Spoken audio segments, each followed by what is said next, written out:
Joining me in studio, a guy who knows a thing or two about big games, especially in the postseason, former Stars goalie and current president of the Dallas Stars Foundation, Marty Turco.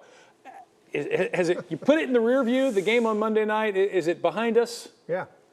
I mean, not entirely, because a lot of things happened during that game. There's a lot to learn from, but you got to put it behind you. Both teams played late into the night, and it's all about tonight in Game 2. And, you know, our fans were there. They came out crazy, tons of energy on Monday, expecting the same thing tonight. And so we're going to hopefully use the fans to propel us to victory tonight. But we see this in the playoffs of all the major sports. You step it up a notch. The energy's there for the players and for the fans. But it feels like when it comes to hockey, it's just a little something extra. And when you have these games go into overtime especially, I mean, everybody's on edge. Yeah.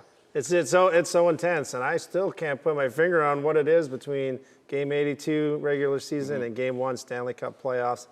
There's no tournament like this in the world, and that intensity just intensifies when you get to overtime and then double overtime, and I've seen my fair share. So, you know, we don't recommend those long nights. You know, you've seen them. I've been a part of them, but our guys are ready. I think we're built for the playoffs, and I think maybe fortunately or unfortunately, these Wild are pretty good too, and this is a great matchup for the NHL, and so we're going to be in a pretty good little fight here with these guys, but we need this one tonight at home. Well, again, being at home certainly helps. You're on home ice. Puck's supposed to drop around 8:30 tonight. When you look at that first game and the momentum the Stars kind of ended the season with, what do you think we can see when we tune in tonight? Well, you know, we're going to probably see some lineup changes, right? You know, Coach DeBoer and his team have done a great job this year of mixing things up. You know, when you have people out of the lineup, people got to step up. It's just that time of year. It's a war of attrition in the Stanley Cup playoffs. So we're going to see a few different things. But, I mean, I liked our game. We just were a little slow getting going, and then once that intensity just got jacked up even more, we were there. We made a great push in the third period. You know, our goalie Ottinger gave us a chance to win, and, you know, we had some really close chances. So I don't think you're going to see too much overall in our play. You'll just see some personnel changes and maybe some different lines. But the way we're playing a long series, I think, suits us. We certainly have the goalie to make those saves so we can give us a chance to win this thing. So we saw Joe Pavelski get injured in that game on Monday night, and the official word is that we don't know if we're going to see him on the ice tonight. In a situation like that, do you want a guy to kind of gut it out and get back on the ice, or do you want to say, hey, you know what, this is early in a 7-game series, get right, get well, and get healthy? Well, his health is paramount for sure. You know, Joe's a great player. He's a great leader.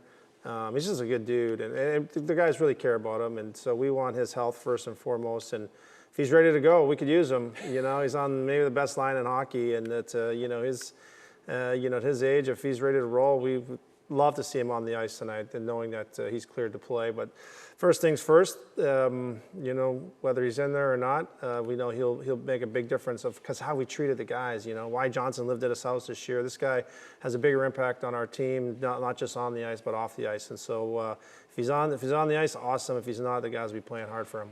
Now, some of the younger Stars fans here in North Texas may not realize just the depth of the rivalry with Minnesota, the fact that they moved down here so many years ago. Feels like it was just yesterday, but that's a little extra something too, right, for a lot of folks? Oh yeah, I mean it's been 30 years, right? 1993, the Stars came down here, and we used to be the Minnesota North Stars. That's our franchise. There's banners hanging in the American Airlines Center that have North Stars only players. So it's our franchise. We feel like we're the big brother in this relationship, and hopefully we flex that little big brother might tonight. You want to show it tonight for sure. Yeah. Well, in addition to your time spent on the ice, the time off the ice, you function as president of the Dallas Stars Foundation, which focuses on family and youth nonprofits. When you have a playoff series with as much potential as this, a postseason where fans really have high hopes, what does that do for what the Stars do in the community off the ice? You know, there's nothing like Stanley Cup playoffs. There's nothing like winning. So, you know, the attention and the eyeballs on our organization and our club here in the Metroplex, and you know, all through Texas for that matter, you know, kind of just bleeds into the great work we do in the community. This foundation has been going on since the late 90s, right around the time we won our cup.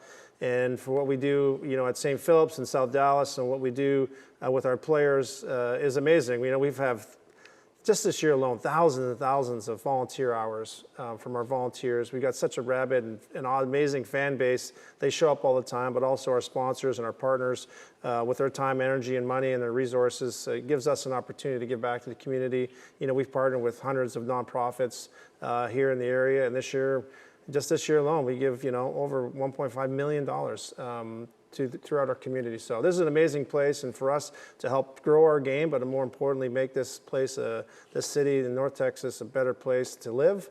And serving underprivileged people has been a dream of mine since I was playing, and so right now it's really come through fruition. So, but playoffs is all about winning, and just good news is we're winning off the ice as well. Well, the smile on your face, I know we had video up for some of that, but pretty authentic. You seem to really enjoy this. What's the biggest impact or the biggest moment for you when you're able to, you know, help out the community that makes this all worthwhile for you? Yeah, you know, I had that feeling when I was playing and just seeing a, you know, kid in the hospital or someone not feeling their best after a hockey game and just making someone smile. And there's the little things that matter the most, and they still resonate today. And so when we can go hand out checks like we did recently to the Grant Halliburton Foundation of $125,000 that's focused on our community of suicide prevention amongst teens, which is, you know, statistically not ideal. Those things, for me, you know, I do sleep great, but also it kicks the sheets off pretty fast in the morning when we can go do some awesome things. We'll be down at St. Philip's again,